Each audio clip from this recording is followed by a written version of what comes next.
شاد رب کا عزت ہے کہ ہم نے ابراہیم کا جب امتحان لیا اور ابراہیم نے اپنے امتحان میں مکمل طور پر کامیابی حاصل کی تو ہم نے ان کو انسانوں کا امام بنایا۔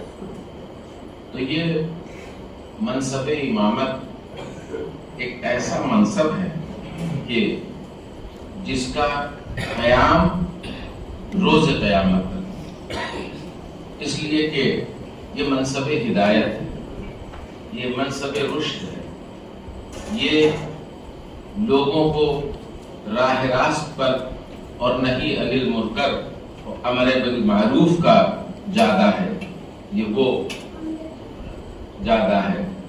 تو اب یہ بات پیدا ہوتی ہے کہ جناب ابراہیم کا امتحان جو اللہ نے لیا وہ کن کن طرح کے امتحان لیے۔ تو ایک تو توحید کا امتحان، جناب ابراہیم کا یہ تھا کہ اس زمانے میں بتوں کی پرستش بہت زیادہ تھی، تو جب معمار خانہ کعبہ کی معمار ہیں، دونوں باپ اور بیٹے دیواریں بلند کر رہے ہیں خانہ کعبہ کی۔ اب اس کے بعد بت پرستش کا جو دور شروع ہوا تو اب ایک سے ایک بڑے بت اور ستم ظریفی، یہ دیکھیے، یہ بھی تاریخ کی بات ہے کہ جناب ابراہیم کا چچا جس کا نام آزر ہے وہی بت ساز تھا، وہی بت بناتا تھا۔ تو میں کہتا ہوں کہ یہ انبیاء کے سلسلے اور ہمارے نبی ختم الرسول کے بھی سلسلے میں مناسبت ملتی ہے کہ ان کا بھی ایک چچا تھا جو دشمن توحید تھا، اور یہاں بھی ہم کو رسول کی زندگی میں بھی ان کا ایک چچا ملتا ہے جو دشمن توحید ہے، جس کے اوپر قرآن نے لعنت بھی کی کہ جس کے ہاتھ ٹوٹ جائیں، ابو لہب۔ تو اب وہی چچا جو بت بناتا تھا، تو اب ایک دن جناب ابراہیم کی بستی میں یہ ہوا کہ ایک کوئی بڑا میلہ لگتا تھا، جو گاؤں کے سارے لوگ، قریے کے سب لوگ وہاں چلے جایا کرتے تھے۔ تو وہ اس انتظار میں تھے کہ اب جب سب لوگ چلے جائیں، اور انہوں نے کوئی بہانہ بنا کر کے کہ آج میری طبیعت نہیں ٹھیک ہے اور یہ ہے وہ، تو رک گئے، اور باقی قریے کے سب لوگ چلے گئے وہاں میلے میں۔ اب یہ اکیلے جو تھے تو وہاں گئے بت خانے میں، اور ایک وہ تیشا جس کو کہتے ہیں، ہتھوڑا، وہ ان کے پاس تھا، اور انہوں نے سارے بت جتنے چھوٹے چھوٹے بت تھے سب ہتھوڑا لے کے سب توڑ ڈالے، اور جو اس میں سب سے بڑا بت تھا اس کے گلے میں ایک رسی سے وہ ہتھوڑا باندھ کے لٹکا دیا۔ اب اس کے بعد حضور والا سارے بت چکناچور ہیں، ایک بت بیچ میں بڑا کھڑا ہوا ہے جس کے گلے میں وہ ہتھوڑا لٹکا ہوا ہے۔ اب جب لوگ قریے کے آئے اور انہوں نے دیکھا کہ سارے ہمارے بت ٹوٹے پڑے ہوئے ہیں، تو اب لوگوں میں بڑی ہیجان کہ ہمارے خداؤں کو انہوں نے توڑ ڈالا، یہ کس نے، ان کا پتہ لگاؤ کہ کون ہے، کس نے کیا کیا۔ تو اب بڑا پوچھ گچھ ہوئی، تو لوگوں نے کہا، جو سمجھدار لوگ تھے، ان کا ایک ہی آدمی ہے جو یہ کام کر سکتا ہے، اور اس لیے کہ اس نے کبھی نہ ان کے سامنے سجدہ کیا ہے، نہ کبھی ان کی تعریف کی ہے، یہ ہمیشہ ان کی برائی کرتا رہتا ہے، تو ایک ہی آدمی ہے جس نے ان کو شہید کر ڈالا۔ تو اب حضور والا آئے، سب لوگ پکڑ کے جناب ابراہیم کے پاس آئے، اور انہوں نے کہا، ابراہیم یہ بتاؤ کہ تم نے ہمارے خداؤں کو کیسے توڑ ڈالا اور ان کی جان لے لی اور ان کو ختم کر دیا۔ تو جناب ابراہیم مسکرا کے کہتے ہیں کہ واہ واہ، آپ ہم سے پوچھ رہے ہیں؟ ارے مجرم آپ کے سامنے کھڑا ہوا ہے، اب آپ پوچھ ہم سے رہے ہیں؟ دیکھیے اس کے گلے میں ہتھوڑا بھی ہے جس سے اس نے توڑا ہے، اب آپ پوچھ ہم سے رہے ہیں؟ تو اب لوگ یہ کہتے ہیں کہ ارے تم کیا بات کر رہے ہو، وہ اپنا ہاتھ تو ہلا نہیں سکتا، وہ اپنے چہرے پہ بیٹھی ہوئی مکھی تو اڑا نہیں سکتا ہے، اب وہ ان بتوں کو توڑے گا؟ تو جناب ابراہیم نے کہا ارے جو اپنے چہرے پہ بیٹھی ہوئی مکھی نہ اڑا سکے وہ تمہاری مدد کیا کرے گا، ایسوں کو سجدہ کرتے ہو۔ تو یہ توحید کے تبلیغ کا نیا انداز۔ پھر اس کے بعد جب بتوں سے باری آئی تو انہوں نے کہا کہ اچھا تم کس کو؟ ہم تو آفتاب کو خدا مانتے ہیں۔ ان کا اچھا، کہنے لگے ہمارا خدا آفتاب ہے۔ تو پھر اس کے بعد کہا کہ ٹھیک ہے۔ اب انتظار رہے اس بات کا کہ دن ڈوبے، اب پورے دن انتظار کیا۔ اب جب رات کو سورج ڈوبا تو انہوں نے کہا کہ جس کو تم خدا کہہ رہے تھے جو ڈوب جائے، جو غروب ہو جائے وہ خدا نہیں ہو سکتا، جس پہ اثرات زمانہ اثر انداز ہو جائے وہ خدا نہیں ہو سکتا۔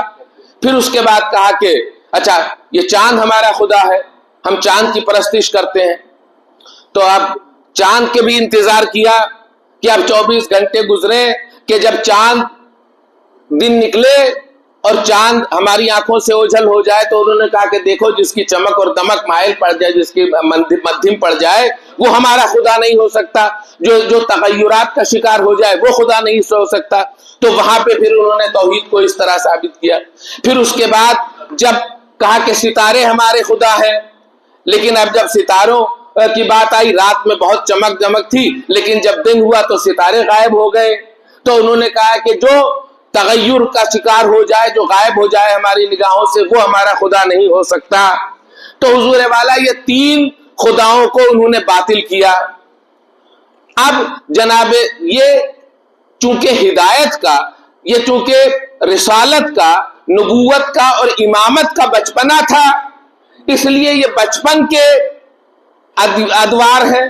تو یہاں پہ جناب ابراہیم کو اس بات کے لیے انتظار کرنا پڑا، یعنی 12 گھنٹے کا انتظار کرنا پڑے کہ سورج ڈوب جائے تب اس کی خدائی کا انکار کرے، چاند کے چھپ جانے کا انتظار کیا کہ چاند چھپ جائے تب اس کے خدائی کا انتظار کرے، سورج کے آنکھوں، چاند ستاروں کے آنکھوں سے اوجھل ہو جانے کا انتظار کیا کہ جب یہ آنکھوں سے اوجھل ہو جائیں تب ان کی خدائی کا اقرار کریں۔ یہ بھی عالم طفلی ہے، امامت کا عالم طفلی ہے۔ لیکن جب یہی امامت اپنے حد بلوغ کو پہنچے گی تو اس سورج کو چند لمحات میں پلٹا کے دکھا دیا جائے گا کہ یہ خدا نہیں ہے، قمر کے 2 ٹکڑے کر کے بتا دیا جائے گا کہ یہ خدا نہیں ہے، ستارے کو اپنے دروازے پہ اتار کے بتا دیا جائے گا کہ یہ خدا نہیں ہے۔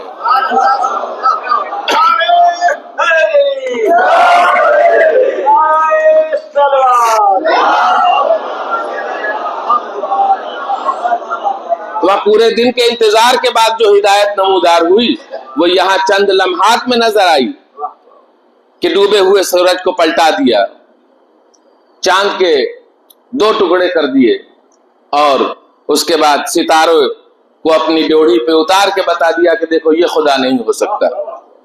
تو اب اس طرح کے امتحان، یہ توحید کا درس ہے جو دنیا کو دیا جا رہا ہے۔ اور حضور والا دنیا آج یہ سوال پیدا ہوتا ہے دل میں، اور آپ کو کتابوں میں بھی مل جائے گا کہ جب امام حسین علیہ السلام اتنے محبوب خدا تھے، اتنے اللہ کے برگزیدہ بندے تھے اور اتنا مرتبہ تھا آپ کا، تو میدان کربلا میں امام حسین علیہ السلام کی اللہ نے مدد کیوں نہ کی؟ اس قدر بے رحمی سے قتل کیا گیا، بھوک اور پیاس کی عالم میں قتل کیا گیا، بچوں کے لاشیں انہوں نے اٹھائے، ترک وطن کیا، جتنی طرح کی مصیبتیں ہو سکتی ہیں امام حسین علیہ السلام نے اٹھائیں۔ تو اپنے اتنے برگزیدہ بندے کو کہ اگر خالق کائنات نے مدد نہیں کی تو ہماری مدد کیا کرے گا؟ یعنی ایک سوال یہ پیدا ہو رہا کہ امام حسین اللہ کے اتنے ہی قریب تھے، اتنے ہی چہیتے تھے، تو کیوں نہ مدد کر دی میدان کربلا میں؟ اور یہی کہا جاتا ہے کہ مدد کرنی چاہیے، لیکن ارباب فہم یہ سوال بہت بڑی جہالت کا ثبوت ہے، اس لیے کہ اسی آیت میں آپ سمجھ لیجئے کہ جناب ابراہیم کے بارے میں کہا جا رہا ہے کہ جب ابراہیم کا امتحان لیا گیا، تو اگر آپ اس ایک لفظ امتحان کو سمجھ لیں تو یہ معرکہ کربلا کے یہ اعتراضات ختم ہو جائیں گے. اسی آپ ایک لفظ امتحان کو اگر آپ سمجھ لیں تو جتنے طرح کے اعتراض ہو سکتے ہیں وہ اعتراض ختم ہو جائیں گے صرف ایک اس لفظ کے سمجھ لینے سے. یعنی آپ یہ سمجھ لیجئے کہ امتحان کس چیز کا نام ہے؟ وہ چیزیں، یعنی بچوں کا آپس میں گروپ اسٹڈی کرنا، ایک ساتھ بیٹھ کر کے پڑھنا، تم ہم سے بتاؤ ہم تم کو بتائیں، یہ تعلیم کے دینے کا اور تعلیم کے حاصل کرنے کا بہترین ذریعہ ہے کہ جو گروپ اسٹڈی ہوتی ہے، جو بچے آپس میں مل کے پڑھتے ہیں. اس لیے کہ ٹیچر سے اب آج کل یہ ہے کہ دوسرے ممالک میں یہ ہے کہ صرف سبجیکٹ کی نالج ہونا چاہیے ٹیچر کو. یہاں ہمارے ہندوستان میں ہے کہ اس کو صرف سبجیکٹ معلوم ہونا چاہیے. اگر وہ میتھمیٹکس کا، اگر وہ گڑت کا ٹیچر ہے تو اس کو گڑت آنا چاہیے، اور اگر وہ بایولوجی کا ٹیچر ہے تو اس کو بایولوجی آنا چاہیے. تو اس طرح کے جس سبجیکٹ کا، جس مضمون کا بھی وہ استاد ہے اس مضمون کا ماہر ہونا چاہیے. لیکن یہ مؤثر تعلیم کا ذریعہ نہیں ہے، اس لیے کہ وہ ایک کہاوت ہے کہ اگر آپ کو زید کو میتھمیٹکس پڑھانی ہے، اگر آپ کو زید کو حساب پڑھانا ہے، آپ کو زید کو ریاضی پڑھانی ہے، تو آپ کو صرف ریاضی، آپ کو صرف میتھمیٹکس، آپ کو صرف گڑت معلوم ہونے سے کام نہیں چلے گا. جتنا ضروری ہے آپ کو گڑت کا جاننا، اتنا ہی ضروری ہے زید کو بھی جاننا. یعنی چائلڈ سائیکالوجی جس کو کہتے ہیں کہ بچے کی نفسیات کیا ہوتی ہیں. بچے کی نفسیات جب تک اچھی طرح سے ٹیچر نہیں سمجھے گا تب تک جو ہے وہ تعلیم مکمل ہو ہی نہیں سکتی، مؤثر تعلیم دی ہی نہیں جا سکتی جب تک چائلڈ سائیکالوجی، بچے کی نفسیات نہ سمجھی جائے. اس لیے دوسرے ممالک کی تعلیم میں چائلڈ سائیکالوجی پہ بڑا زور ہوتا ہے، اور اس لیے جو ہے وہ تعلیم یہاں سے معیار بہتر ہے. تو چائلڈ سائیکالوجی میں ایک چیز یہ بھی ہوتی ہے کہ آپ کو بچے کی نفسیات کو معلوم ہونا چاہیے.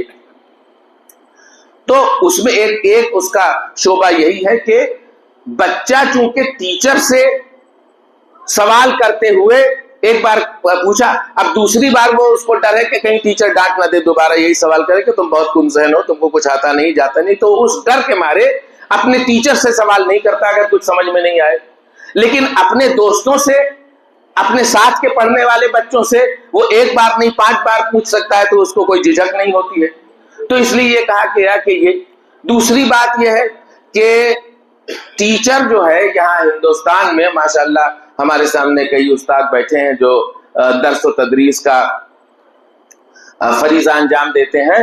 تو اب دوسری بات یہ ہوتی ہے کہ یہاں ہندوستان میں بچوں کو ڈرا کے پڑھایا جاتا ہے. تو اگر ڈر کے پڑھایا جائے گا تو بچہ اس کھلے ذہن سے کسی چیز کو قبول نہیں کرے گا، ہے نا. اب ٹیچر صاحب آئے تو بس اب کلاس میں خاموشی ہونا چاہیے، اب کوئی بچہ بولنا نہیں چاہیے، آپس میں گفتگو نہیں ہونا چاہیے.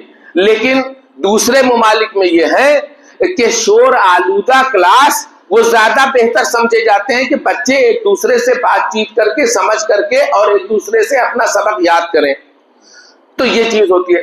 تو بہرحال میں جو بات کہہ رہا تھا آپ کے سامنے کہ بچوں کا ایک دوسرے سے تبادلہ خیال کرنا، ایک دوسرے سے پوچھنا، بیٹھ کے گروپ اسٹڈی کرنا، گروپ بنا کر کے پڑھنا، یہ تعلیم کا ایک مؤثر ذریعہ ہے.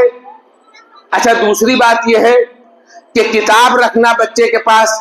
میں کہتا ہوں کتاب نہیں ہوگی تو پڑھے گا کیسے، ہے نا. وہ کتاب اس کے پاس ہونی چاہیے. پھر اس کے بعد بچے کا استاد سے کچھ پوچھنا. اب اگر بچہ استاد سے کچھ نہ پوچھے گا تو کس سے پوچھے گا؟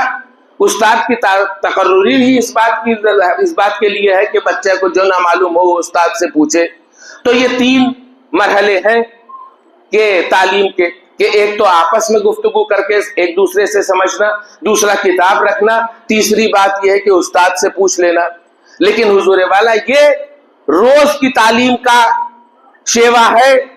لیکن اب ذرا بتائیے کہ جو بچے بورڈ کے امتحان میں بیٹھے ہیں، اب ذرا ایگزامینیشن ہال میں دیکھیے، اب وہی بچہ جو ایک دوسرے سے بات چیت کر کے چیزیں سمجھ رہا تھا، لیکن اب امتحان ہال میں بیٹھ کر کے، اب جب ایگزامینیشن ہال میں بیٹھا ہے تو اب اگر ایک دوسرے سے بات کرتا ہوا پکڑا جائے تو کیا ہوا؟ نکال دیا جاتا ہے.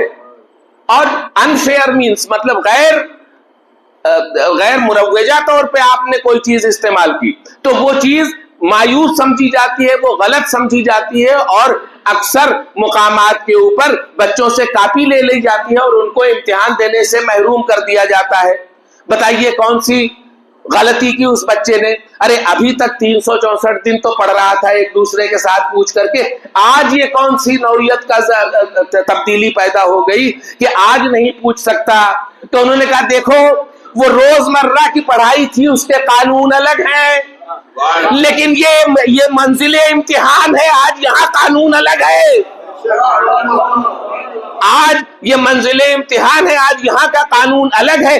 جو کلاس روم میں قانون رائج تھا وہ قانون یہاں نہیں چلے گا، یہ قانون نہیں چلے گا. اچھا، اب اگر بچے کے پاس سے ایگزامینیشن ہال میں اگر امتحان دیتے سمے امتحان گاہ میں اگر بچے کے سامنے سے کے پاس سے کتاب نکل آئے تو اب اگر کتاب نکل آئی تو پھر وہی کہ انفیئر مینس کا استعمال ہے. آپ نقل کر رہے ہیں، آپ نقل کرتے ہوئے پکڑے گئے، اگر نقل کرتے ہوئے پکڑے گئے تو اب باہر کر دیے جائیں گے امتحان سے. حضور والا یہ کون سی نئی کتاب؟ ارے پورے سال تو بچے نے کتاب ہی سے تو پڑھا ہے، آج اگر اس کے پاس کتاب ہے تو یہ اتنا بڑا گناہ کیسے ہو گیا؟ اتنا بڑا گناہ تو ہو نہیں سکتا. لہذا آج اس کے پاس کہا نہیں، پھر وہی بات ہے کہ روزمرہ کے قانون الگ ہیں. تم روزمرہ کی زندگی میں جو بھی استعمال کرتے تھے وہ جائز تھا، لیکن آج تم مورد امتحان میں ہو، آج تم منزل امتحان میں ہو، وہ چیزیں جو وہاں جائز تھی آج یہاں ممکن نہیں ہے. تیسری چیز یہ ہے کہ استاد سے پوچھ لینا. اب ایگزامینیشن میں جو مان لیجئے کہ جو روز ٹیچر انہیں پڑھاتے تھے، جو ان کو میتھ پڑھاتے تھے، ان کو جو گڑت پڑھاتے تھے، وہی ٹیچر کی ڈیوٹی، انویجیلیشن کی ڈیوٹی، ان کی ڈیوٹی لگ گئی حال میں، اور اس کو بچے کو ہے ایک سوال سمجھ میں نہیں آ رہا ہے. تو بتائیے آج اگر یہ استاد سے پوچھ لے تو مجرم، اور استاد بتا دے تو مجرم ہے نا. نہ یہ پوچھ سکتا ہے نہ وہ بتا سکتا ہے. یہ کیا بات ہو گئی؟ کہا نہیں، یہ آج منزل امتحان ہے، یہ آج منزل امتحان ہے. تو اب جو کہتے ہیں کہ حسین کی اللہ نے میدان کربلا میں مدد کیوں نہیں کی؟ ارے بہت محبوب، بہت اللہ کے پیارے، بہت بندہ نواز، لیکن آج دنیا سمجھے کہ حسین آج منزل امتحان میں ہے.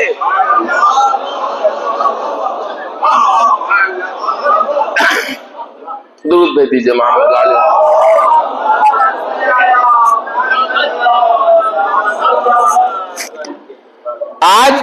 آج حسین کے لیے منزل امتحان ہے. آج وہ ساری چیزیں جن کے اوپر اللہ نے اتنا ناز اٹھایا، اتنا ناز برداری کی امام حسین علیہ السلام کی، رسول نے اتنی ناز برداری کی امام حسین علیہ السلام کی، لیکن آج کا وہ دن ہے کہ آج حسین مورد امتحان ہے. آج حسین، درود بھیج دیجیے محمد علیہ.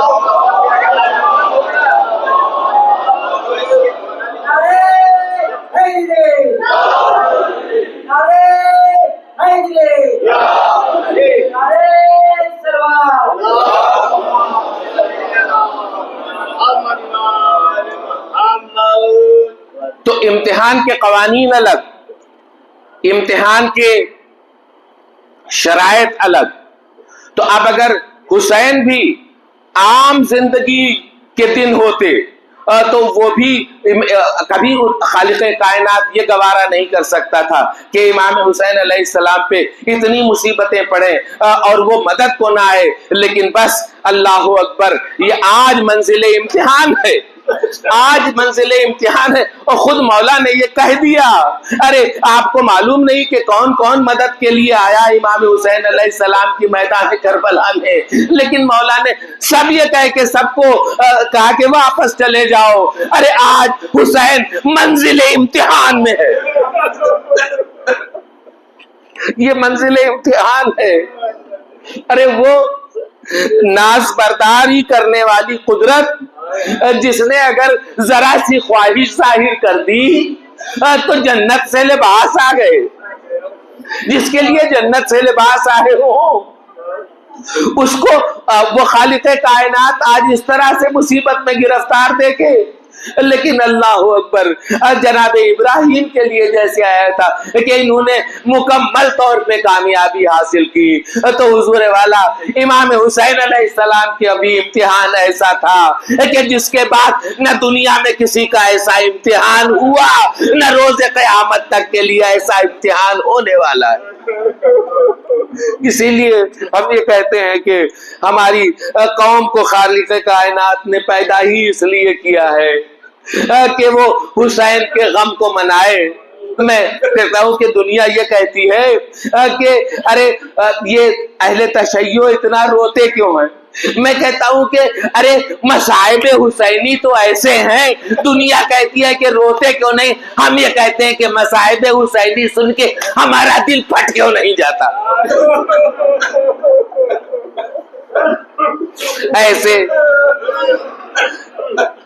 ایسے مصائب امام حسین علیہ السلام پہ پڑے۔ آپ کیا سمجھتے ہیں کہ ترک وطن کوئی معمولی مصیبت ہے؟ نہیں، ترک وطن صرف مدینہ نہیں ہے، ارے مدینہ نہیں ہے، مدینے میں ارے ماں کی قبر ہے، نانا کی لحد ہے اور بھائی کا مزار ہے، یہ تینوں چیزیں ہیں۔ تو حسین کے لیے مدینے میں اس سے بڑھ کے جاذبیت اور کچھ نہیں ہو سکتی۔ لیکن اللہ اکبر، حسین نے یہی، مجھے تو وہی تاثرات حسین کی مناجات میں نظر آتے ہیں جو ترک وطن کے بعد کرتے، وہی تاثرات جو روز عاشوراء امام حسین علیہ السلام نے بیان کی ہیں۔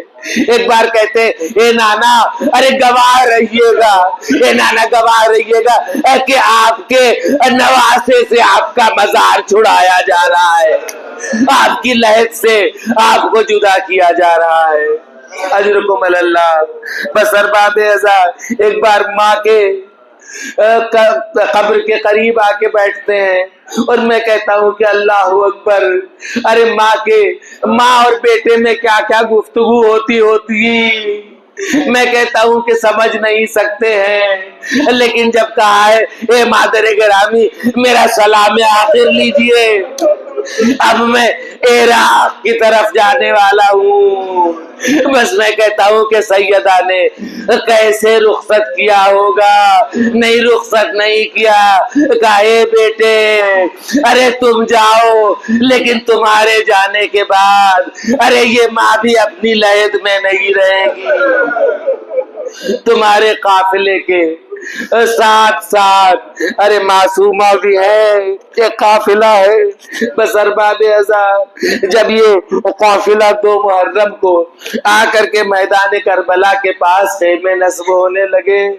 خیمے نصب ہوتے ہوتے ایک بار جناب زینب نے ماجائے کو بلایا، کہا بھیا اس جگہ نہ خیمے لگائیے، یہ جگہ بہت منحوس نظر آتی ہے، اے بھیا یہاں نہ خیمے لگائیے۔ کہا نہیں بہن کیا بات ہے، کیوں ہم یہاں خیمے نہ لگائے؟ کہا کہ اے بھائی ارے اس نشیب سے کسی بیوی کے رونے کی آواز آ رہی ہے، اور رونے کا انداز ارے اتنا کربامیز ہے کہ ہمارا دل پھٹا جا رہا ہے۔ بس ارباب ازا امام حسین علیہ السلام نے کہا کہ اے بہن ارے کیا ماں کی آواز کو بھول گئی؟ ارے جب سے ہم مدینے سے چلے ہیں میری ماں قافلے کے ساتھ ساتھ سیدہ ساتھ ساتھ ہیں۔ ارباب ازا بس جناب امام حسین علیہ السلام کے ہر منزل میں جناب فاطمہ زہرا ساتھ ساتھ ہے، ارے کون کون سی منزل آپ کو یاد دلاؤں کہ ایک بار جب روز عاشورہ جب پہلی نماز ظہر کے لیے جب کھڑے ہوئے ہیں امام حسین علیہ السلام اور ان کی جماعت کھڑی ہوئی ہے تو تاریخ میں ہے کہ بس ادھر سے تیروں کی بارش شروع ہو گئی. تو ادھر سے جب تیروں کی بارش شروع ہو گئی تو امام کے دو صحابی نکلے, ایک زہیر قین ایک سعید ابن عبداللہ. دونوں کہتے ہیں مولا ارے یہ زندگی کی آخری نماز ہے, آپ کی اقتدا میں پڑھوں گا, لیکن اے مولا ارے آپ نماز اطمینان سے پڑھیے, ارے ظالموں کے طرف سے جتنے تیر آ رہے ہیں ہم اپنے سینے پہ لیں گے, ہم آپ کی نماز میں خلل پیدا ہونے نہیں دیں گے. اللہ اکبر. جناب سعید ابن عبداللہ اور جناب زہیر قین امام حسین علیہ السلام کے آگے کھڑے ہوئے, اور اب جتنے تیر فوج اشقیاء کی جانب سے آ رہے ہیں بڑھ بڑھ کے بجلی کی طرح اپنے سینے پہ ایک ایک تیر لے رہے ہیں. اور میں کہتا ہوں تاریخ نے لکھا کہ جب تک ان دونوں مجاہدوں کے جان میں جان تھی ارے حسین کے جسم اقدس میں ایک تیر بھی نہیں لگنے دیا. اجرکم اللہ. اور حسین کے جسم پر ایک تیر بھی نہیں لگا. زہیر ابن عبداللہ اور جناب زہیر قین اور سعید ابن عبداللہ کی موجودگی میں بس ارباب عذاب ایک بار کی ادھر امام نے سلام پھیرا, ایک بار ادھر سعید لڑکھڑا کے گرے, ایک بار ادھر زہیر لڑکھڑا کے گرے. امام حسین فوراً پہنچے, ارے سعید کے سر کو اپنی زانوں پہ لیا, کہا اے سعید کیا بات ہے. ارے سعید امام سے کہتے اے مولا کیا ہم نے حق رفاقت ادا کیا, اے مولا کیا اب اس بات کی اجازت ہے کہ ہماری روح ہمارے جسم سے مفارقت کرے. اللہ رے اقتدار موت پر اتنا اقتدار شہدائے کربلا کا کہ وہ موت جو جس بڑے بڑے سورما کے سامنے آئی تو لوگوں کی پنڈلیاں لرزہ برندام ہونے لگی, موت کو دیکھ کے لوگ ڈرنے لگے. لیکن یہ کربلا کے شہید ہیں کہ موت سے آنکھیں میں آنکھیں ڈال کے بات کر رہے ہیں, اے مولا اجازت ہے کہ کیا ہماری روح ہمارے جسم سے مفارقت کرے. یہ منزل امتحان, یہ منزل عرفان شہدائے کربلا کا. بس جناب زہیر سے کہتے ہیں امام حسین علیہ السلام جناب زہیر کے جسم پہ بے انتہا تیر ہے. کہتے ہیں اے زہیر میں سمجھتا ہوں کہ بڑی تکلیف ہو رہی ہوگی جسم میں اتنے تیر پیوستہ ہے. بس جناب زہیر کہتے ہیں کہ ہاں مولا تیروں کے لگنے سے بڑی اذیت ہو رہی تھی, لیکن ابھی ایسا لگ رہا ہے, ایسا محسوس کر رہا ہوں کہ ایک بزرگ آئے انہوں نے میرے سر کے اوپر ہاتھ رکھ دیا, ارے بڑا سکون مل رہا ہے. وہ امام نے کہا اے سعید ارے مبارک ہو, ارے یہ میرے نانا رسول ارے مدینے سے آئے ہیں تمہاری عیادت کو اور تمہاری تشفی کے لیے کہ تم نے ان کے نواسے حسین کے نصرت میں اپنی جان دے رہے ہو. پھر اس کے بعد مولا نے پوچھا کہ اے سعید اب کیسا محسوس کر رہے ہو. کہتے ہیں مولا ارے ابھی ایسا لگ رہا ہے کہ کوئی بزرگ آئے انہوں نے میرے سینے پہ ہاتھ رکھا, ایسے اے مولا ارے بڑی تقویت محسوس ہو رہی ہے قلب کو. امام نے کہا کہ سعید مبارک ہو, میرے بھیا حسن تمہاری عیادت کو آئے ہیں.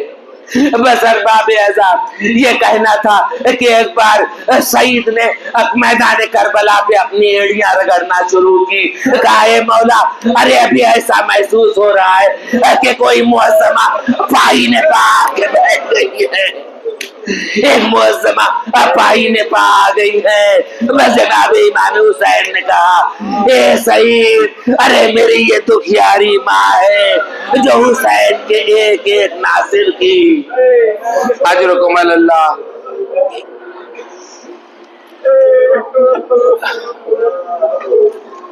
بس ارباب عذاب میں کہتا ہوں کہ یہ مولا ہمارے آنسوؤں کا نذرانہ ہے. جس طرح سے کسی مہمان کی ضیافت کرنا چاہیے مولا ہم سے آپ کے شایان شان ضیافت نہیں ہو سکی. اے شہزادی وہ غم جو منانے کا حق تھا وہ ہم ادا نہ کر سکے. اے شہزادی ہمارے پاس کچھ نہیں تھا. اے شہزادی ہمارے پاس بس یہ آنسوؤں کے جام ہے. اگر انہیں شرف قبولیت عطا ہو جائے تو یہی ہماری شفاعت کا ذریعہ ہے. اے شہزادی بس ان کے علاوہ اور کچھ نہیں ہے. شہزادی کہے گی ارے ہمارے لیے ان آنسوؤں سے زیادہ قیمتی دنیا میں کوئی چیز نہیں ہے. ارے یہ آنسو مرہم قلب سیدہ ہے. تو بس میں کہتا ہوں اس پرسہ دینے میں، اور میں کہتا ہوں کہ ارباب ازا، ارے مصائب نہ پڑھنے کی چیز ہے نہ مصائب سننے کی چیز ہے. مصائب حسینی محسوس کرنے کی چیز ہے. اس کے لیے احساس ضروری ہے، اس کے لیے سننا ضروری نہیں ہے. نہیں کانوں سے نہ سنیے، ارے دل کی گہرائیوں سے محسوس کیجیے کہ حسین پہ کیا گزر رہی ہے. یہ احساس کی بات ہے. اللہ اکبر. میں کہتا ہوں حسین کے کس کس چیز کا تذکرہ کیا جائے. ارے ایک مصیبت ہو تو اس کا تذکرہ کیا جائے، آدمی اس پہ آنسو بہا لے. لیکن اللہ اکبر، امام حسین علیہ السلام جب سے میدان کربلا میں آئے ہیں مسلسل ایک مصیبتوں کا پہاڑ ہے جو مولا کے اوپر ٹوٹ رہا ہے، لیکن کس انداز سے امام صبر کر رہے ہیں. اور اسی لیے تو سید الصابرین، یعنی صبر کرنے والے، اس سے بڑا دنیا نے صابر نہیں دیکھا. اور آپ غور فرمائیے کہ پوری کربلا کے جنگ کو، اور میں کہتا ہوں کہ کربلا کو جنگ کہنا یہ بھی کربلا کے ساتھ انصاف نہیں، اس لیے کہ جنگ کے بھی کچھ قانون ہوتے ہیں. جنگ میں کم سے کم تعداد لشکر کا کوئی تناسب ہوتا ہے. تو حسین کی اس 72 آدمیوں کے مشتمل جماعت کے اوپر اسے کون فوج کہہ سکتا ہے؟ لفظ فوج کا اطلاق نہیں ہوتا ہے امام حسین، اسے آپ جماعت کہتے ہیں. اس لیے کہ فوج میں بھرتی ہونے کے لیے کچھ کوالیفیکیشن ہوتی ہے. سینہ اتنا ہونا چاہیے، عمر اتنی ہونی چاہیے، صحت ایسی ہونی چاہیے. یہ فوج میں بھرتی ہونے کے قانون ہے نا. اللہ اکبر. حسین کی فوج دیکھیے کہ 100 سال کے جبیب ابن مظاہر ہے، جناب مسلم ابن اوسجا ہے کہ جن کی آنکھوں کی پلکیں اتنی لمبی اور سفید ہو چکی ہے کہ آپ نے پٹکا باندھ رکھا ہے اپنی پلکوں کو اوپر کر کے. حافظ قرآن. کون فوج ایسی ہوگی کہ جس میں 6 ماہ کا بچہ شامل ہو؟ تو حسین کی فوج کو فوج کا لفظ نہیں کہا جا سکتا، فوج کا لفظ استعمال ہی نہیں کیا جا سکتا. یہ تو حسین کے اہل خانہ ہے، یہ حسین کے صحابی ہے، یہ حسین کے دوست ہیں. حسین کی کوئی فوج نہیں ہے. تو جب فوج نہیں ہے تو جنگ کا کیا تصور؟ اور ایک طرف ایسا ہے کہ فوج پہ فوج چلی آ رہی ہے، فوج پہ فوج چلی آ رہی ہے. کبھی 4000 کا رسالہ آتا ہے، کبھی 5000 کا رسالہ آتا ہے. اور جیسے جیسے فوجیں آتی ہیں جناب زینب کا دل ڈوب آ جاتا ہے. خبر آئی کہ ابھی ہر کا رسالہ آیا، ابن زیاد کا رسالہ آیا، 5000 فوجیوں کے ساتھ آیا، 10,000 کے فوج کے ساتھ شمر ذی الجوشن اپنے کمان کے ساتھ پہنچا. تو ارباب ازا یہ قافلے پہ قافلے، فوج پہ فوج کربلا میں آتی چلی جا رہی ہے. لیکن ایک بار جناب زینب نے بلایا ماجائے کو، کہا بھیا ارے اتنی فوجیں آ گئی ہیں، ارے آپ نے بھی کسی کو بلایا ہے، آپ نے بھی کسی کو بلایا ہے. بس ارباب ازا امام حسین علیہ السلام نے کہا اے بہن ارے لاؤ میں بھی اپنے بچپن کے دوست کو ایک خط لکھتا ہوں. بس جناب حبیب ابن مظاہر کو خط لکھ کے بلایا ہے. اور اللہ اکبر جب حبیب آئے ہیں تو ثانیہ زہرا نے سلام کہلوایا ہے. جناب حبیب نے امامہ سر سے اتار کے پھینک دیا. کہا اللہ ارے اہل بیت اطہار پہ اب یہ وقت آ گیا ہے کہ شہزادیاں غلاموں کو سلام کہلا رہی ہے. اجرکم اللہ. بس ارباب ازا امام حسین علیہ السلام کو اس جنگ کا، اس معرکے کا جو نصب العین تھا وہ کہیں فوت نہ ہو جائے، اس لیے امام حسین علیہ السلام نے اتنی تدابیر کی ہے کہ یہ کہیں سے نہ پیدا ہو جائے کہ یہ جنگ ہے. اور وہی بات ہے کہ جب جناب امام حسین علیہ السلام کا خیمہ دریا سے ہٹایا جانے لگا اور آپ نے سنا کہ جناب عباس کو غیظ آ گیا ہے، تو بس ارباب اعضا امام نے کہا کہ بھیا ہم لڑائی نہیں کرنا چاہتے، ہمارا نصب العین جنگ نہیں ہے. اور کہا کہ ایک اور قانون بتایا کہ بھیا ہم جنگ میں پہل نہیں کرنا چاہتے، ہمارے طرف سے کوئی پہل نہیں ہونا چاہیے. بس ارباب اعضا جناب عباس نے، اور جناب عباس کے آپ جذبات کو سوچ سکتے ہیں کہ اللہ اکبر شروع سے سنتے چلے آئے ہیں، ماں نے لوریوں میں سنایا ہے کہ عباس تیری تخلیق حسین کے دفاع کے لیے ہوئی، لوریوں میں ماں نے سنایا ہے.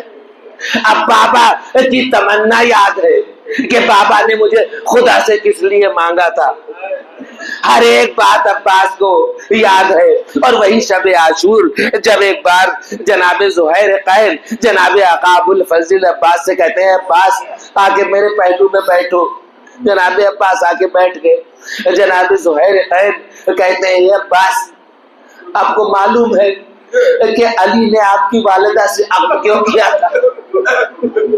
جناب زہیر قین کہتے ہیں جناب زہیر قین کے بارے میں معلوم ہے آپ کو کہ جناب زہیر قین بہت زیادہ وقت سے امام حسین علیہ السلام کے ساتھ نہیں ہے، آ کے الگ الگ خیمہ لگاتے تھے، پیچھے پیچھے رہتے تھے، ابھی آ کے قافلہ حسینی میں ملے ہیں.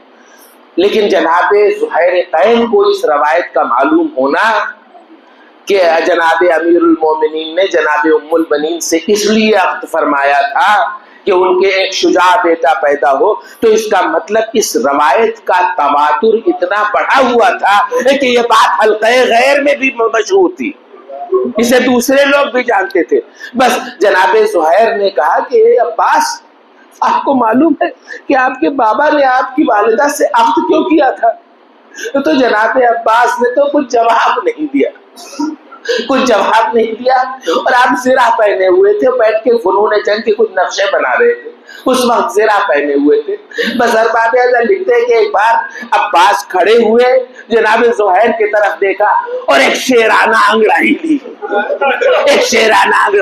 اور تاریخ لکھتی ہے کہ وہ زرہ کے بندے قبا ٹوٹ گئے، وہ لڑیاں لوہے کی ٹوٹ گئی، اور کہا اتشجعنی اے زہیر تم ہمیں شجاعت دلاتے ہو، ارے دیکھنا کل کا وہ دن ہوگا.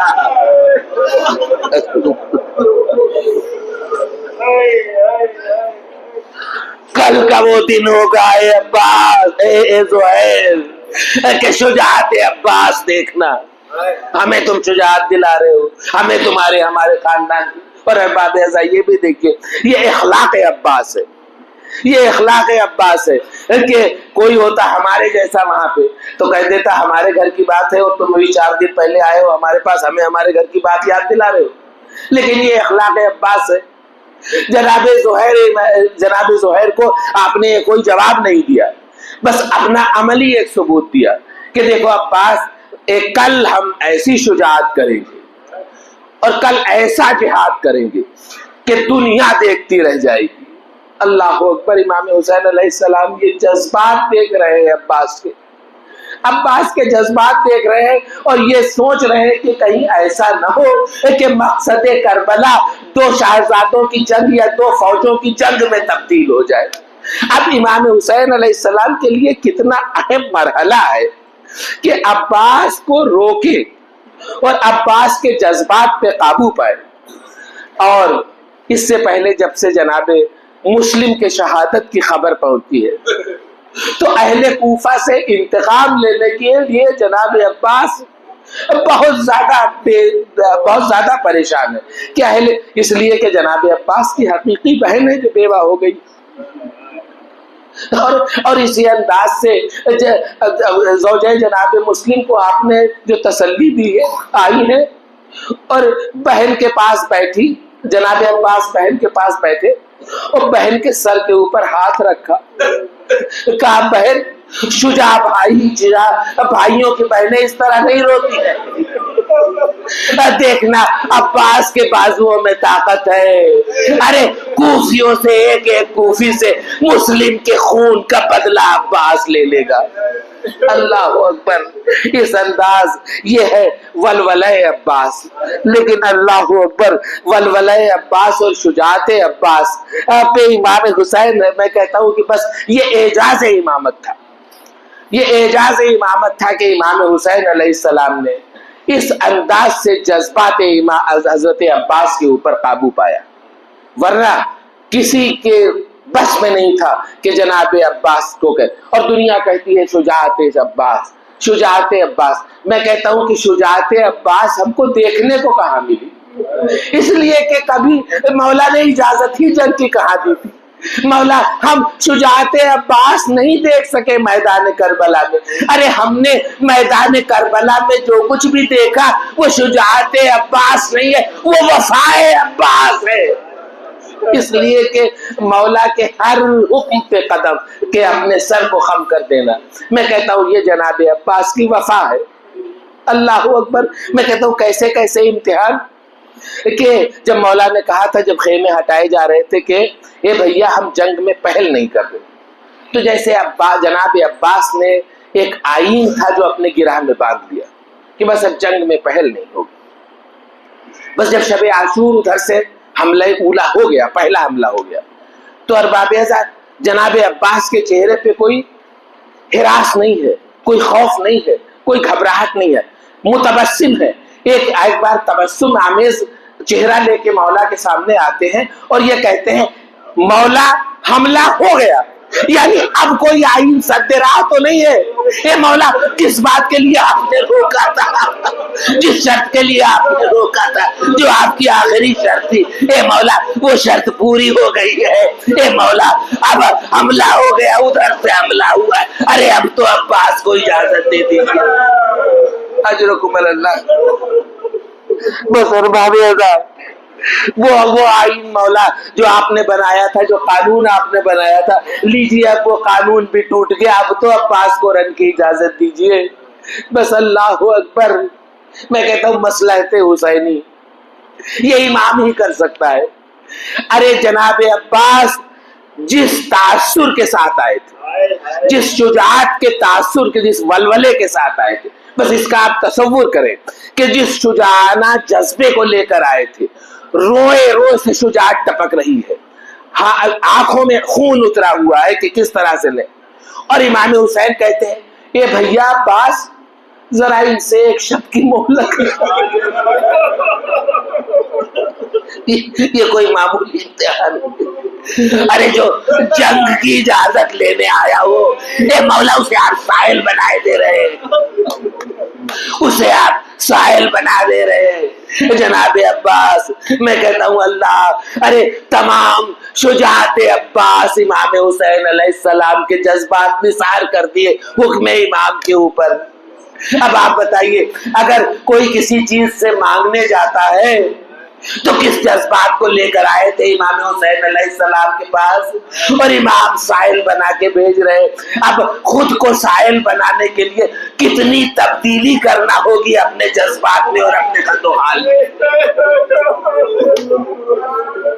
یہ محسوس کرنے کی بات ہے، یہ پڑھنے کی بات نہیں ہے کہ جو جذبات لے کے آئے تھے اب کندھوں کو جھکا لیا، اور اللہ اکبر آگے کہتے ہیں کہ ہم یہ چاہتے ہیں کہ آج ہماری شب مولا کا حکم ہے کہ ہم تسبیح و تہلیل میں گزارنا چاہتے ہیں، اس لیے ہمارے آقا نے ایک شب کی مہلت مانگی ہے، ہمیں ایک شب کی مہلت دی جائے۔ اللہ اکبر، عباس، اور ادھر سے جواب، ارے اللہ واللہ حسین کی نماز قابل قبول نہیں ہے، میں کہتا ہوں کتنا بڑا صبر ہے کہ عباس یہ جملہ سنے اور خاموش رہ جائے. اس کا آپ تصور نہیں کر سکتے کہ آقا عباس نے یہ جملہ سنا ہو اور کس انداز سے خاموش رہے ہو. بس میں کہتا ہوں کہ بس مولا نے تو سب کچھ نصاور کر دیا. اور ہاں جب اب گئے ہیں تو میدان کربلا کے سے تو کہاں مولا نے اجازت دی, کہاں جنگ کی اجازت کہاں دی. کہا عباس ارے پانی کی کوئی سبیل ہو تو پانی کی کوئی سبیل کرو. تو اب مقصد عباس جنگ نہیں رہ گیا, اب مقصد عباس قیام میں پانی رہ گیا. اس لیے یہی تو آپ کا لقب ہوا نا کہ سقائے سکینہ, سقائے حرم, کہ اب ڈیوٹی مولا نے چینج کر دی. مولا نے ڈیوٹی چینج کر دی اور یہی تو کہا تھا کہ مولا آپ نے جو آئین مقرر کیا تھا, آپ نے جو قانون بنایا تھا کہ اپنی طرف سے حملہ نہیں کریں گے, وہ قانون بھی ٹوٹ گیا. اب آپ کیوں نہیں ہم کو اجازت دے رہے ہیں؟ تو بس مولا نے کہا یہ بھیا تم تو ہمارے لشکر کے علمدار ہو. بس ارباب اعضاء عجیب حسرت سے آقا ابوالفضل عباس نے ان خیام کی طرف دیکھا ہوگا. کہا اے مولا ارے اب وہ لشکر کہاں ہے جس کا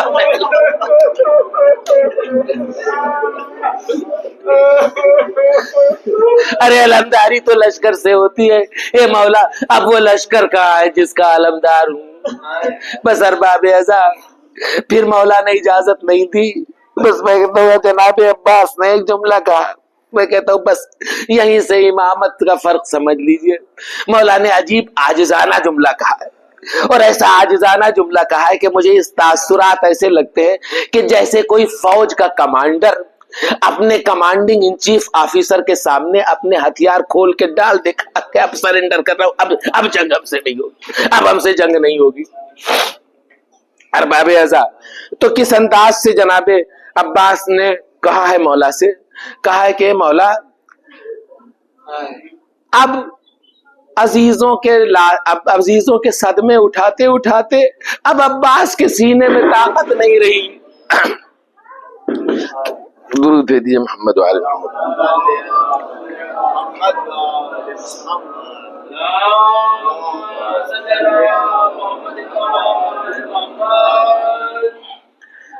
تو اب ہمارے سینے میں طاقت نہیں رہی کہ ہم, تو میں کہتا ہوں کہ بس مولا آپ عباس ہیں اور یہ حسین ہے.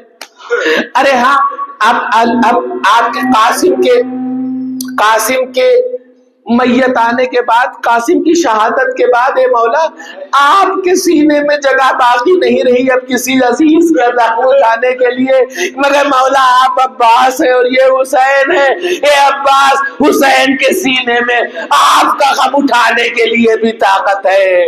ارے آپ بھی چلے جائیے گا, حسین آپ کا بھی صدمہ اٹھا لیں گے. بس ارباب اعضاء جناب عباس کا اس انداز سے مولا نے کہا ہے. بس انہی لوگوں کو تو مولا نے یاد کیا ہے کہ عباس ارے تم چلے گئے تو میری کمر ٹوٹ گئی, تمہارے جانے کے بعد کمر ٹوٹ گئی, علی اکبر کے جانے کے بعد ارے آنکھوں کی بینائی چلی گئی. بس ارباب اعضاء میں کہتا ہوں کہ اب ساری منزلیں طے ہو گئیں, اور اسی لیے کہ اب مولا سے نے خیام میں آئے ہیں جب آخری رخصت کے لیے, تو کیا انداز ہے اور کون آدمی ہے کس ذاکر میں طاقت ہے کہ پڑھ سکے کہ کیسے امام نے رخصت کیا ہوگا. اللہ اکبر. ابھی تک کا اہل حرم کا مشاہدہ ہے کہ جو میدان کربلا کی طرف گیا ہے وہ واپس نہیں آیا ہے.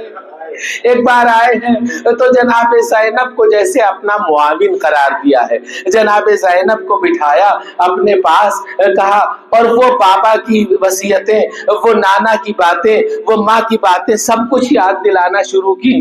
بس اس کے بعد کہا یہ بہن ارے وہ کوئی لباس کوہنا وہ لے کے آؤ جو اماں زہرا سیتی جاتی تھی اور روتی جاتی تھی, وہ لباس جس کو سیتے وقت میری مادر گرامی گریا بھی کرتی جاتی تھی اور روتی بھی جاتی تھی۔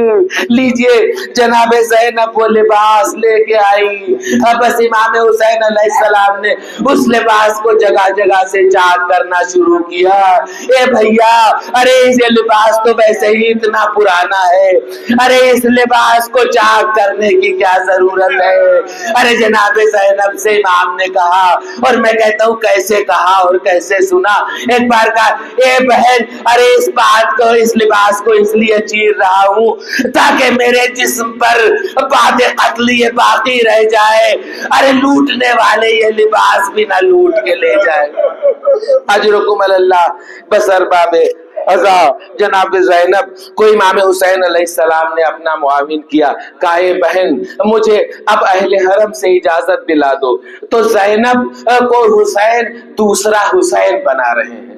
ایک بار جناب زینب جن کے بارے میں یہ ہے کہ ذرا سی بات پہ غش آیا جایا کرتا تھا، لیکن اللہ اکبر، امام حسین علیہ السلام کی تلقین کا اثر ہے کہ اس کے بعد شہادت زینب کہیں تاریخ میں نہیں ملتا کہ شہزادی کو کوئی غش آیا ہو، کبھی کوئی تاریخ میں واقعہ نہیں ملتا ہے کہ آپ کو غش آیا ہو۔ تو زینب نے، امام حسین نے جیسے زینب کو حسین بنا دیا، اور اس انداز سے کہ اب آئی ہیں، کہا بھیا ارے سید سجاد سے اجازت دلا دو۔ جناب سید سجاد کے پاس آئی ہیں، کہا بھیا اٹھو، بابا رخصت آخر کے لیے آئے ہیں، بابا رخصت آخر کے لیے آئے ہیں۔ ارے جناب سید سجاد نے بابا کا چہرہ دیکھا، کہا بابا ارے میرا بھیا علی اکبر کہاں گیا؟ ارے میرے چچا عباس کہاں چلے گئے؟ ارے آپ میدان جنگ کی طرف جا رہے ہیں۔ بس جناب امام حسین علیہ السلام نے کہا اے بھیا، ارے اب مردوں میں ہمارے اور تمہارے علاوہ کوئی باقی نہیں رہا۔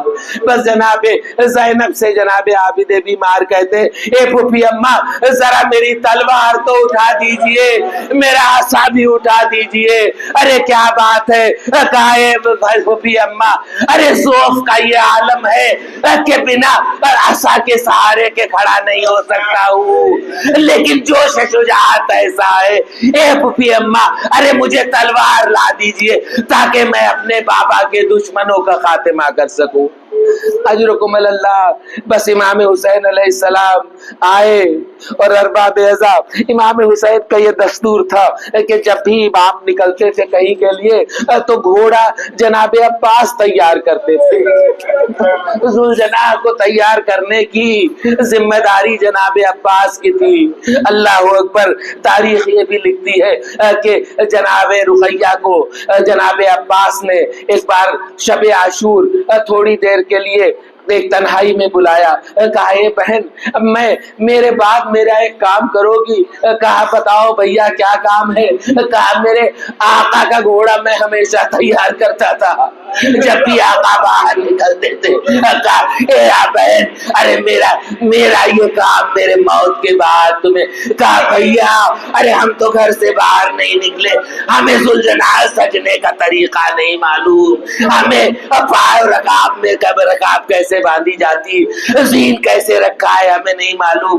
تو تاریخ میں لکھا جناب عباس نے رقیہ کو بتایا، رقیہ کو تعلیم دی، اے رقیہ میرے مولا کو میری کمی نہ محسوس ہو، میرے آقا کو میری کمی نہ محسوس ہو۔ اے رقیہ جب مولا گھر سے نکلنے جائے تو ذوالجناح تیار ہونا چاہیے۔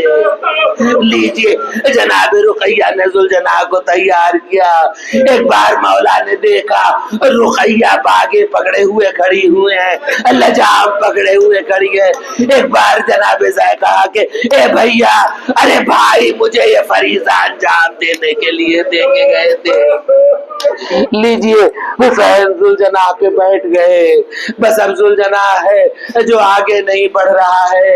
امام نے کہا اے بھائی اس عالم غربت میں تو نے میرا بڑا ساتھ دیا، لیکن اب یہ حسین کی آخری سواری ہے، ہے, امام حسین علیہ السلام کا گھوڑا آگے نہیں بڑھ رہا ہے. ایک بار زبانے سے بے زبانی سے اسب باوفا نے اپنے سمو کی جانب اشارہ کیا تو دیکھا کہ 4 سال کی سکینہ ارے سمے اسبا سے لپٹی ہوئی ہے. اے میرے بابا کے ذوالجنا, ارے میرے بابا کو میدان جنگ کی طرف نہ لے جا. بس ارباب ازا امام حسین علیہ السلام میدان جنگ کی طرف گئے ہیں, اور کس انداز سے جنگ کی ہے. کسی ذاکر میں قوت نہیں ہے کہ امام حسین علیہ السلام کے اس شہادت کا منظر پیش کرے. بس میں کہتا ہوں کہ مولا نے اس وقت تلوار اٹھائی کہ جب عباس کمر توڑ چکے ہیں, علی اکبر آنکھوں کی روشنی لے جا چکے ہیں, اور ارباب ازا اس انداز سے جب تلوار اٹھائی ہے. لیکن شیخ علامہ سیوطی لکھتے ہیں کہ میدان کربلا سے پہلے جب بھی کسی شجاع کا تذکرہ ہوتا تھا تو حضرت علی کا چہرہ جس ذہن میں آتا تھا, لیکن کربلا میں حسین کی جنگ دیکھنے کے بعد ایسا لگا کہ اب حسین سے بڑا شجاع کوئی روئے زمین پر.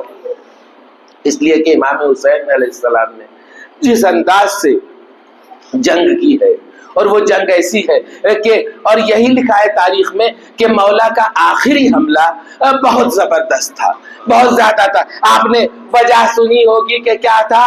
ایک بار مولا جنگ کرتے کرتے نشیب میں پہنچ گئے, اور ایک بار عباس کے لاش کے ٹکڑے کو دیکھا, ارے کٹے ہوئے ہاتھوں کو دیکھا, اور ایک بار ذوالفقار پہ ہاتھ ڈالا. اے بھیا, ارے اس ذوالفقار کی بڑی تمنا تھی, آ جاؤ بوڑھے بھائی کی جنگ دیکھو.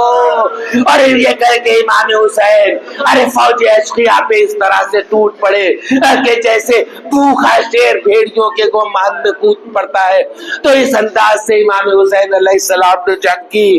بس ارباب ازا کون کس مورخ میں طاقت ہے کہ اس کی منظر کشی کرے. بس میں کہتا ہوں کہ امام حسین علیہ السلام کا کہ جسم پہ اتنے تیر تھے کہ لکھا تھا کہ لاشا تیروں پہ معلق تھا, لاشا تیروں پہ معلق تھا. اور میں کہتا ہوں کہ اشقیاء نے تمام تر ظلم کی حدیں توڑ دی, کوئی ظلم کی حد باقی نہیں رہی. اور جب امام حسین کے شہادت کی خبر پھیل گئی, چاروں طرف بلند ہو گئی, اور پھر اس کے بعد ایک دم سے لوگ خیام کی جانب ٹوٹ پڑے, خیام لوٹنے لگے.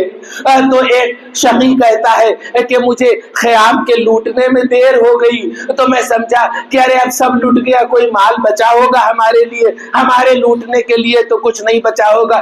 تو کسی سپاہی نے کہا کہ اب خیام میں تو کچھ نہیں بتا ہے, اب لاشیں حسینی لوٹی جا رہی ہے, اب امام حسین علیہ السلام کا لاشا لوٹا جا رہا ہے.